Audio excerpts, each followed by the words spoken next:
আসসালামু আলাইকুম ভাইয়া। ইনকাম ট্যাক্স রিবেট বা কর অব্যাহতির জন্য সর্বোচ্চ কতটুকু ইনভেস্ট করতে হবে এবং কত তারিখের মধ্যে করতে হবে? আচ্ছা, ওয়ালাইকুম সালাম। সাধারণত আমরা যখন ইনভেস্ট করি তখন আমাদের একটা মাথায় থাকে যে আমরা সর্বোচ্চ কতটুকু ইনভেস্ট করব এবং সর্বোচ্চ কতটুকু ইনভেস্ট করলে আমরা সর্বোচ্চ রিবেটটা আমরা পাবো।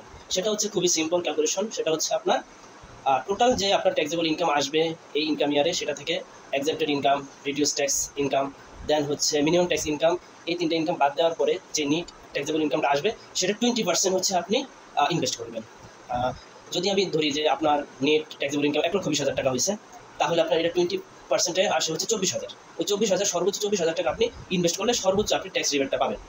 আর আরেকটা বিষয় হচ্ছে, যদি আপনার ইনকাম হচ্ছে 3.5 crore উপরে থাকে, তাহলে আপনি সর্বোচ্চ 6.6 মিলিয়ন আপনি ইনভেস্ট করতে পারবেন। এর বেশি করলে আসলে আপনার ট্যাক্স রিবেটের কোনো অংশ আপনি পাবেন না।